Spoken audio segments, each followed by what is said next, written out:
আসসালামু আলাইকুম। Real village cooking চ্যানেলে সবাইকে ওয়েলকাম জানাচ্ছি। আজকে আপনাদের সঙ্গে শেয়ার করব একটা মিষ্টি ঘরে থাকা উপকরণ দিয়ে সহজেই বানিয়ে দেখাবো। গমের আটা দিয়ে এই নরম তুলতুলে মিষ্টি রেসিপি খেতে এতটাই মজাদার হবে আর খুবই টেস্টিফুল। স্কিপ না করে পুরো ভিডিওটা দেখতে থাকুন, খুবই ভালো লাগবে। এখানে আমি 1 বাটি পরিমাণে গমের আটা নিয়ে নিয়েছি আর এর মধ্যে আমি অ্যাড করব সামান্য লবণ, 1 চিমটি, ওটা স্কিপ করতে পারেন। আর দিয়ে দিচ্ছি জোয়ান। জোয়ান দিলে এর ফ্লেভারটা ভালো আসে, খেতে খুবই ভালো লাগে।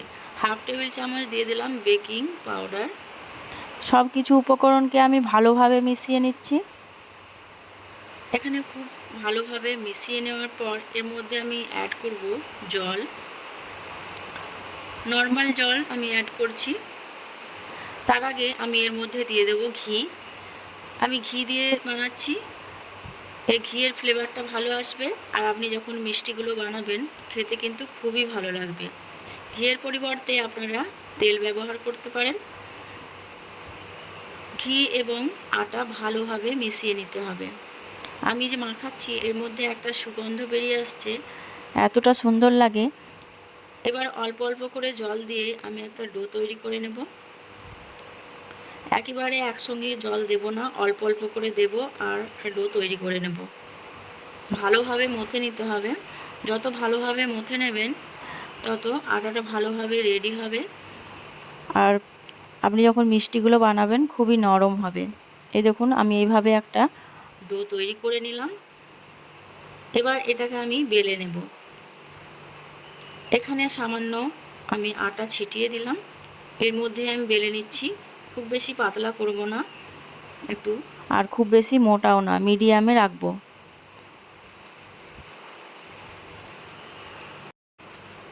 এই দেখুন ঠিক এরকম হবে, খুব বেশি মোটাও না আর খুব বেশি পাতলাও না। এবার এটাকে আমি শেপ দিয়ে নেব।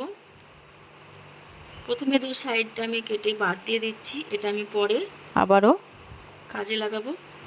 2 সাইডটা এক সাইডে রেখে দিলাম। এবার এটাকে আমি শেপ দিয়ে নেব। আপনারা যে কোনো শেপেই বানাতে পারেন আপনাদের পছন্দ অনুযায়ী। আমি এরকম ছোট ছোট করে আমি চৌকো করে নেব।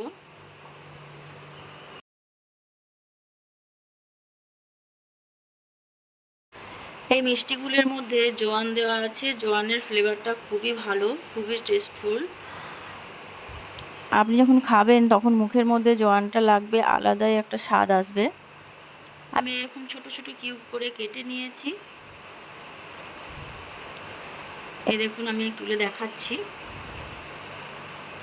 এই দেখুন ঠিক এরকম ছোট ছোট করে করেছি, আপনারা সাইজে বড়ও রাখতে পারেন।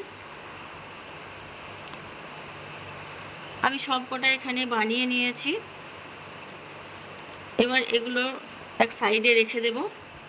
এক সাইডে রেখে আমি এখানে সিরাটা রেডি করে নিচ্ছি। তার জন্য এখানে আমি নিয়ে নিচ্ছি চিনি। এখানে 1/2 বাটি চিনি নিয়ে নিয়েছি আর 1 বাটি নিয়ে নিয়েছি জল। গ্যাসের ফ্লেমটা অন করে দিলাম।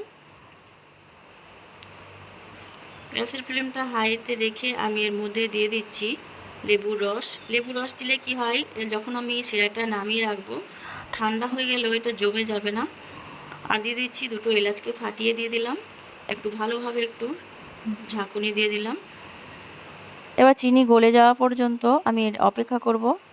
এই দেখুন খুব সুন্দরভাবে বলক চলে এসেছে। চিনিটা ভালোভাবে গলিয়ে নিতে হবে, একটু নাড়াচাড়া করে দিচ্ছি। এই চিনির সিরাটা বানাতে খুব বেশি টাইম লাগে না, জাস্ট চিনিটা গলে গেলেই একটুখানি রাখলেই হয়ে যাবে। এবার গ্যাসের ফ্লেম বন্ধ করে দিলাম।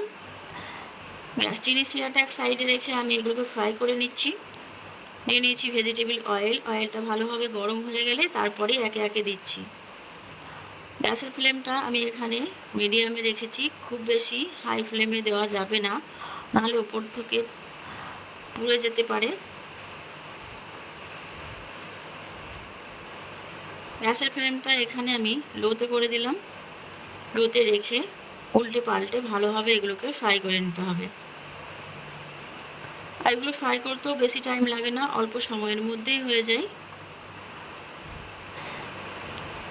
উল্টে পাল্টে ভালো করে ফ্রাই করে নিলাম। এই দেখুন কালারটা খুব ভালোভাবে চেঞ্জ হয়ে এসেছে, কত সুন্দর লাগছে দেখতে। এবার এগুলোকে আমি তেল ঝরিয়ে তুলে নেব। এই দেখুন কালারটা কত সুন্দর এসেছে। তেল ঝরিয়ে আমি তুলে নিচ্ছি। তুলে যে শিরাটা বানিয়ে রেখেছিলাম সেই শিরার মধ্যে আমি দিয়ে দেবো। শিরাটা কুসুম গরম থাকতে হবে, আর এগুলো গরম থাকা অবস্থায় দিতে হবে। এগুলো খুব বেশিক্ষণ রাখাও যাবে না, কিছুক্ষণ রেখে এগুলোকে তুলে নিতে হবে। আমি সব কটা বানিয়ে শিরার মধ্যে দিয়ে দেব। কিছুক্ষণ রাখার পর আমি একটা প্লেটের মধ্যে নিয়ে নিয়েছি। এই দেখুন পুরো সব মিষ্টিগুলো রেডি হয়ে গেছে। এই গমের আটা দিয়ে, বাড়িতে থাকা উপকরণ দিয়েই আপনারা এইভাবে ঘরেতেই মিষ্টি বানিয়ে নিতে পারবেন। বাজার থেকে ভেজাল মিষ্টি না কিনে এইভাবে এই মিষ্টিটা বানিয়ে নিতে পারেন। গমের আটা দিয়ে কত সহজেই এই মিষ্টি রেসিপি বানিয়ে নেওয়া যায়, তাই আপনাদের সঙ্গে আজকে শেয়ার করলাম।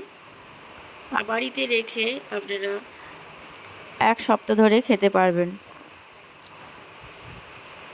রসে ভরা এই মিষ্টি রেসিপি আপনাদের কেমন লাগলো কমেন্টে অবশ্যই জানাবেন। ভালো লাগলে চ্যানেলটা সাবস্ক্রাইব করে পাশে থাকার অনুরোধ রইল।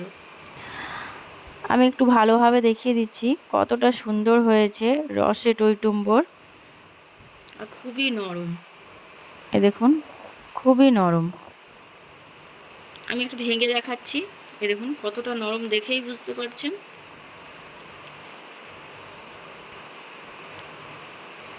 নরম তুলতুলে, মুখে দিলেই মিলিয়ে যাবে, হালুয়ার মতো টেস্টি হয়। এ দেখুন। তাহলে বন্ধুরা আপনারাও বাড়িতে অবশ্যই একবার ট্রাই করে দেখবেন, খেতে খুবই ভালো লাগবে। বাচ্চা থেকে বড় ছেলে না কিছু পছন্দ হবে, বাচ্চাদের টিফিনেও দিতে পারেন অল্প সময়ে। আজকের রেসিপি এখানেই শেষ করছি।